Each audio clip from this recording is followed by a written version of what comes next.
SHG હોસ્પિટલમાં દર્દીઓ તેમજ તેમના સગા સંબંધીઓ માટે લગાવેલ કુલર બંધ જોવા મળ્યા હતા, જેને લઈને લોકોમાં તંત્રની લાપરવાહી સામે નારાજગી જોવા મળી હતી। મધ્ય ગુજરાતની સૌથી મોટી ગણાતી સયાજી હોસ્પિટલ ફરી એકવાર વાદ વિવાદમાં આવી છે। ગરમીમાં પણ હોસ્પિટલના અનેક વોર્ડમાં બંધ પડેલા કુલરોના કારણે દર્દીઓ પરેશાન થઈ રહ્યા છે। કરોડો રૂપિયાના બજેટવાળી હોસ્પિટલમાં દર્દીઓ માટે મુકાયેલા કુલરો કોન્ટ્રાક્ટર દ્વારા ચાલુ નહીં કરાતા દર્દીઓ અને તેમના સગાઓ ગરમીમાં પરસેવે રેબઝેબ થઈ રહ્યા છે।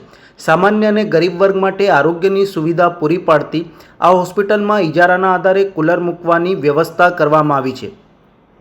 દરેક કુલર માટે દર મહિને ભાડું ચૂકવવામાં આવે છે। ઉનાળાની સિઝનમાં આ ભાડાની રકમ ખૂબ જ વધતી હોય છે। તેમ છતાં પણ વાસ્તવમાં દર્દીઓ સુધી આ સુવિધાનો લાભ ન પહોંચે તો હોસ્પિટલ તંત્ર અને કોન્ટ્રાક્ટર બંનેની બેજવાબદારી સામે આવી રહી છે। હોસ્પિટલના આરએમઓ હિતેન્દ્ર ચૌહાણે પણ સ્વીકારી લીધું છે કે જો કુલર બંધ હશે તો તેનું ભાડું નહીં ચૂકવાય, પણ સવાલ એ છે કે આખરે કુલર ચાલુ છે કે નહીં તે ચકાસવાનું કામ કોણ કરશે? દર્દીઓને રાહત આપવા માટે જે વ્યવસ્થા કરાઈ હતી તે માત્ર કાગળ ઉપર રહી જાય એ હકીકતથી તંત્ર બેખબર અને બેદરકાર છે। દર્દીઓને તેઓના સંબંધીઓ દ્વારા તંત્ર સામે આક્રોશ વ્યક્ત કર્યો છે અને માંગ ઉઠાવી છે કે તરત જ બંધ પડેલા કુલરો ફરીથી ચાલુ કરવામાં આવે અને કરારના ઉલ્લંઘન બદલ ઇજારદાર સામે કાર્યવાહી થાય।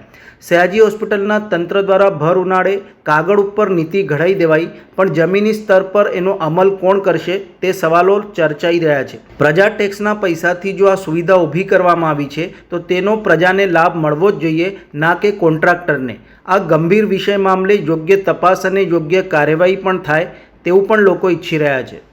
ઉનાળાની સિઝનમાં ગરમીમાં રાહત મળે અને અત્રે જે બીમાર દર્દીઓ સારવાર લેવા આવે છે એ વધુ બીમાર ન થાય એ માટે કુલરની વ્યવસ્થા કરવામાં આવેલી, પરંતુ અમુક કુલર જે 3 થી 4 કુલર જેમાંથી બંધ પડ્યા છે અથવા ફોલ્ટી છે, તો આ બાબતે હું એટલું કહેવા માંગીશ કે જે આવા જો કુલર માલમ પડશે તો એના નાણાં અમે ઇજારદારને નહીં ચૂકવીએ, જે ચાલુ હશે એના જ નાણાં ચૂકવવામાં આવશે।